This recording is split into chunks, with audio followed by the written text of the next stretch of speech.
بسم اللہ الرحمن الرحیم۔ طفیل کے مسلمان ہونے کی خبر جنگل کی آگ کی طرح پورے مکے میں پھیل گئی۔ اس سے پہلے کہ وہ عتبہ کے مکان پر پہنچتا، وہاں مکہ کے سردار جمع ہو گئے اور طفیل کے پہنچتے ہی ابو لہب نے پوچھ لیا: اے تاجدار یمن، مکہ کے بڑے جادوگر سے ملے؟ اے قریش، جس کو تم مکہ کا بڑا جادوگر کہتے ہو، وہ جادوگر نہیں ہے، وہ خدا کا رسول ہے، اس پر کلام الہی نازل ہوتا ہے۔ تم پر افسوس ہے کہ تم ایمان نہ لائے۔ مکہ کے سرداروں کو طفیل کی باتیں پسند نہ آئیں، اس لیے منہ بنا کر اٹھے اور اپنے اپنے گھروں کی اور چل دیے۔ جب تمام لوگ چلے گئے تو طفیل نے اپنے لوگوں کو بھی کوچ کا حکم دے دیا۔ چونکہ مکہ کے سردار طفیل سے خفا ہو چکے تھے، اس لیے جاتے وقت اسے کوئی پہچانے نہ آیا اور طفیل نے بھی اس کی پرواہ نہ کی اور وہ روانہ ہو گئے۔ کچھ ہی دنوں میں حج کا موسم آ گیا اور باہر سے بھیڑ کی بھیڑ کعبہ کے طواف کے لیے آنی شروع ہو گئی۔ حضور صلی اللہ علیہ وسلم کو معمول تھا کہ حج کے دنوں میں خاص طور سے تبلیغ کیا کرتے تھے اور کفار مکہ کچھ نہ کہہ سکتے تھے، اس لیے کہ عربوں کے قانون کے مطابق حج کے موسم میں ہر آدمی پر سے پابندیاں ہٹا لی جاتی تھیں، یہاں تک کہ لڑائیاں بھی بند کر دی جاتی تھیں۔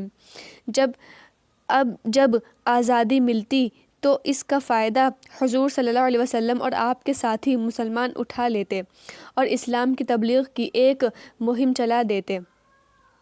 پچھلے سال یثرب کے 6 آدمی مسلمان ہو کر گئے تھے کہ وہ اپنے شہر میں اسلام کی تبلیغ کریں گے۔ حضور صلی اللہ علیہ وسلم کو ان سے ملنے اور ان کی تبلیغ کا انجام معلوم کرنے کی بڑی تمنا تھی۔ یثرب سے کئی قافلے آ چکے تھے۔ ان قافلے والوں سے آپ کو معلوم ہو گیا تھا کہ وہ لوگ حج کرنے آئیں گے۔ آپ ان کی کھوج میں تھے۔ اتفاق سے ایک دن ان میں سے رافع بن مالک اور اسد بن زرارہ نے بڑھ کر آپ سے مصافحہ کیا۔ آپ نے پوچھا: تمہاری تبلیغ اسلام کا نتیجہ کیا رہا؟ سعد نے جواب دیا: کئی آدمی مسلمان ہو گئے ہیں۔ آپ کو یہ سن کر بڑی خوشی ہوئی۔ رافع نے کہا: اے اللہ کے رسول صلی اللہ علیہ وسلم، ہم آپ سے اطمینان کی صورت میں ملنا چاہتے ہیں۔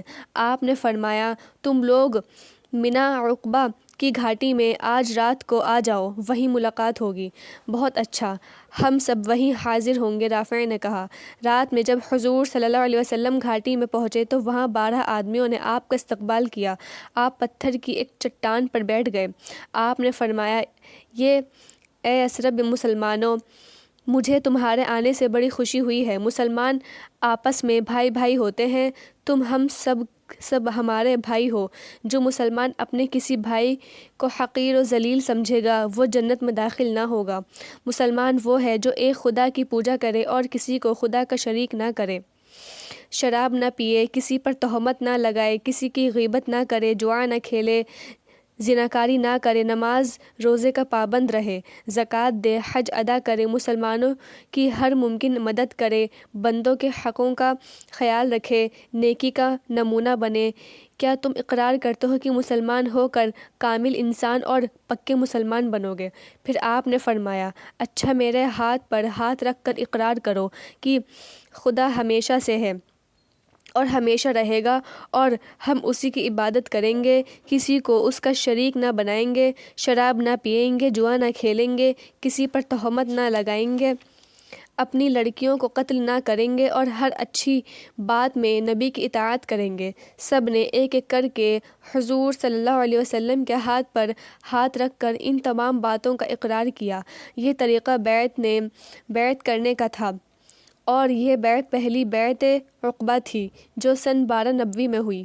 جب تمام لوگ بیعت کر چکے تو رافع بن مالک نے کہا: اے اللہ کے رسول صلی اللہ علیہ وسلم، ہم چاہتے ہیں کہ آپ کوئی ایسا آدمی ہمارے ساتھ کریں جو قاری ہو،